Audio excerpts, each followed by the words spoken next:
નમસ્કાર મિત્રો, મેં ઘણી બધી જગ્યાએ જોયું છે કે લોકો રસ્તા પર છત્રી લઈને બેસીને વેચતા લોકો જોડેથી સિમ કાર્ડ ખરીદે છે. તો આ તમારા માટે ખૂબ જ ડેન્જર થઈ શકે છે. છત્રી પર વેચવાવાળા ઘણા બધા લોકો ઉપર પોલીસે ગુનાઓ દાખલ કરેલા છે. આ લોકો તમારી ફિંગરપ્રિન્ટ સિમ કાર્ડ માટે એકવાર લે છે, પછી 2 વાર 3 વાર 4 વાર એમ વારંવાર તમારી સિમ કાર્ડ લે છે. તમને એક સિમ કાર્ડ આપે છે અને એ લોકો પોતે 3 થી 4 સિમ કાર્ડ તમારા નામના કાઢે છે અને આ તમામ સિમ કાર્ડનો સાયબર ક્રાઇમમાં ઉપયોગ થાય છે. તો આનાથી બચવા માટે તમારે શું કરવું?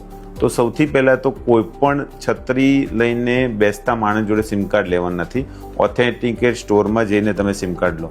બીજી વાત, ભારત સરકારની એક સાઇટ છે tefcop.sancharsathi.gov.in. આના ઉપર તમે જશો, તમારો મોબાઈલ નંબર નાખશો, કેપ્ચા ભરશો, તો એ મોબાઈલ નંબરના આધાર કાર્ડ લિંક જોડે બીજા કેટલા મોબાઈલ નંબર ઇસ્યુ થયેલા છે એ તમામ નંબરનું લિસ્ટ આવશે. એ લિસ્ટમાં તમે જુઓ, જો તમે લીધેલો કોઈ નંબર ના હોય તો ત્યાં ટિક કરો નોટ માય નંબર કાં તો નોટ રિક્વાયર્ડ. એ નોટ રિક્વાયર્ડ ઉપર તમે ટિક કરશો એટલે કન્ફર્મેશન માટે કંપની ફોન કરશે.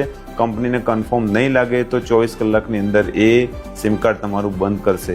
તો તમામ ખાસથી ધ્યાન રાખો. આટલું તમને ના ખબર હોય તો તમે tefcop.sancharsathi ઉપર જઈને જોઈ લો. તમારા તમામ મિત્રોને અને પરિવારજનને પણ આ વિડીયો મોકલો, જેથી એ લોકો પણ કોઈ પણ